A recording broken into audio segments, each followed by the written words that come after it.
हमने कहा याद रखना, जिस दिन चंद्रशेखर आएगा तो ऐसा बीज बो के जाएगा कि हरियाणा भीम आर्मी के नाम से कहां पर करेगा। ये बात याद रखना।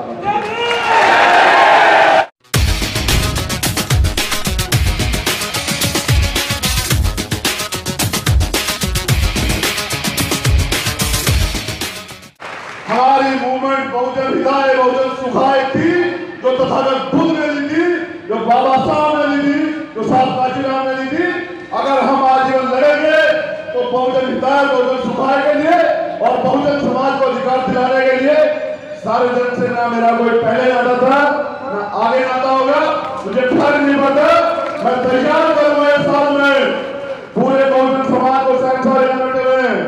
जिस दिन सहन साहब को अधिकार मिलेंगे तो ये सहन समाज का भला नहीं करेंगे। जब तुम्हें अधिकार मिलेंगे, तुम्हें कुर्सियां मिलेगी और तुम्हारे मन में समाज के प्रति पीड़ है, तो क्या तुम अपने लोगों का भला नहीं करोगे? जब तुम्हारे जैसे नौजवान ताकतवर होंगे तो क्या हमारे लोगों पर अत्याचार होगा? तो ऐसे मरी भेड़ की तरह क्यों कर रहे हो? होगा? तो फिर आज वादा करो कि भैया हम सामाजिक सत्ता के साथ, राजनीतिक सत्ता के साथ सामाजिक व्यवस्था में परिवर्तन करना चाहते हैं। और साथ तो ज्यादा नहीं, मैंने कहा 100 लोग अगर एक साल में हरियाणा की तस्वीर और तकदीर ना बदल दी तो जीवन में हरियाणा में पैर रखो, जवान देके जा रहा हूं। हम लोग शेर नहीं चाहिए, नेतृत्व करने वाला एक शेर चाहिए जो कौम के लिए कुर्बान हो जाए। अगर वो 13 लोग ये सोचते कि यार हम मर जाएंगे तो तुम्हें क्या लगता है वो जदेश आता? वो जदेश आता स्टेट बच पाता? तो वो इसलिए बचा कि आप लोगों ने अपनी सब कुछ त्याग करके आपने तय किया और मन बनाया कि हमें अपने अधिकार को बचाना है। आज फिर लड़ाई आ गई है। अब लड़ाई सीधी किसी से ये सिर्फ है लड़ाई तो संविधान समर्थकों के और संविधान विरोधियों के बीच। एक तरफ वो लोग हैं जो यहाँ बैठे जो संविधान को बचाना चाहते हैं और एक तरफ वो लोग हैं जो संविधान को खत्म करना चाहते हैं। प्रवीण भाई ने बताया, मंजीत भाई ने बताया। सबसे पहले आरक्षण पे एक लाइन कहूंगा, 10% आरक्षण उन्हें दिया। हमें क्या फर्क पड़ रहा है? 10.5% दे रहे हो, जबकि ऑलरेडी 50.5% उनके पास है। लेकिन सवाल ये है, मैं विरोध क्यों कर रहा था? आर्टिकल 16(4) में आरक्षण का प्रावधान अगर है तो वो है सामाजिक भेदभाव, सामाजिक उत्पीड़न और सामाजिक प्रतिनिधित्व की कमी होने पर उसका आधार आर्थिक करने का मतलब है कि बाबा साहब के पूरे संविधान को काट छाड़ देना। अगर आप आधार उसका बदल रहे हैं तो यानी कि बाबा साहब की हत्या कर रहे हैं, क्योंकि बाबा साहब ने कहा था कि मुझे मेरे बच्चों मरा हुआ मत समझना। जब तक इस देश का संविधान जिंदा है, आपके भी डॉक्टर बी आर अम्बेडकर जिंदा है, तो आज ये मुझे बताओ कि ये दोबारा से बाबा साहब की हत्या करने का प्रयास कर रहे, क्या तुम ये हत्या करवाओगे? क्या तुम इस हत्या में भागीदारी करोगे? तो जब तुम इस हत्या में भागीदारी नहीं करना चाहते हो तो अपने कंधे मजबूत करो। ये जो बहनियां बैठी हैं ना, इन्हें भरोसा भी मान कर आप सब युवाओं पे कि आपके रहते इन पे अत्याचार नहीं हो सकते हैं। अगर उसके बाद भी अशोक कंचन भाई यहाँ है, मैं आया था करनाल एक धरने में पतरेड़ी वाले मामले में, और मैंने कहा कि भाई मुझे ये बता दो, जिस दिन कहोगे यूपी की सीमाएं सील कर दूंगा, तुम आंदोलन को बढ़ाओ, चंद्रशेखर तुम्हारे साथ है। जब मैं जेल में गया तो वो वीडियो यहाँ वाली चला के, जिस दिन वो करनाल से रेस्क्यू करके कहीं ले जाके हमारे 3 गाड़ियों में हमारे समाज के लोग छोड़ा था, जो लोग धरने बैठे हैं, तो मैंने एक वीडियो बना, कहा जाके डीसी को फोन किया कि भैया क्यों कर रहे हो ऐसा? कह रहे आप बताओ आप क्या करोगे? मैंने कहा आप 3 बस रोक रहे हो, मैं 300 बस लेके आऊंगा। तो कहने लगे आ जाओ। हमने कहा याद रखना, जिस दिन चंद्रशेखर आएगा तो ऐसा बीज बो के जाएगा कि हरियाणा भीम आर्मी के नाम से कहां पर करेगा। ये बात याद रखना।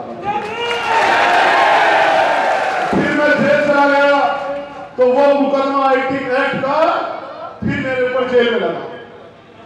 ये सरकार मुझे रोक नहीं पा रही थी, तो आईटी एक्ट का वो मुकदमा लगा। कहा कि चंद्रशेखर ने तो हरियाणा में करनाल के डीसी को बहुत धमकाया था उसको धमकी दी थी तो मुकदमा चंद्रशेखर पे लगा दे, हमने कहा लगा दो। अभी जौनपुर में एक मामला हुआ यूपी में, वहां हमारे लड़कों ने जवाब दिया तो टीवी में खबर चली, आप लोगों ने देखी होगी, रावण सेना रिटर्न, और लिखते हैं रावण के पत्थरबाज और हराम को इतने झूठे हैं गोदी मीडिया के लोग, लिखते हैं रावण का ठिकाना नहीं पता कहां से आता है कहां जाता है। जबकि मेरा घर वही छुटबनपुर में है, जब मैं कभी कहीं नहीं होता तो वहां होता हूं, तो इतने झूठे लोग हैं। फिर अभी मैं मेरठ गया तो आप जैसे भाइयों के जिनके हथियारों के लाइसेंस है वो लोग साथ थे, तो फिर एक रीडिंग हुआ न्यूज कि रावण का बंदूक शो, दूसरे लोग हथियारों की पूजा करें, अपनी रेलियों में हथियार खुले आम लेके घूमे, उनका रोड शो नहीं होता। भीम आर्मी के लोग अगर 10 हथियार लेके निकल गए तो कहते हैं रावण का रोड शो, बंदूक शो। अभी कल मैं गया मुजफ्फरनगर, तो जब इन्होंने वहां की रैली लेकर वहां मुस्लिम समाज का, गुर्जर समाज का समर्थन देखा भीम आर्मी को, तो इनके पेट में दर्द हुआ। तो मोदी मीडिया की 2 चैनल है, जी न्यूज और न्यूज 18, तो उन्होंने खबर चलाई कि भोग रहा है रावण, दी भारत को चलाने की धमकी। और मैं बार बार कहता हूं कि जब हम 2 अप्रैल में भारत बंद कर सकते हैं तो भारत चला भी सकते हैं, तो चला दो, चला कर दिया और टीवी पे चला दिखा रहे कि रावण ने धमकी दे दी। तो ऐसे मीडिया की तबियत ठीक करने का मैं बहुत जल्दी करूंगा, कल उन पे मानहानि का मुकदमा करूंगा, उन्हें बताऊंगा कि रावण देश को नहीं चलाना चाहता, क्योंकि ये देश तो हमारा है, तुम विदेशी हो, तुम यहां से निकलो वरना तुम्हारा इंतजाम होगा।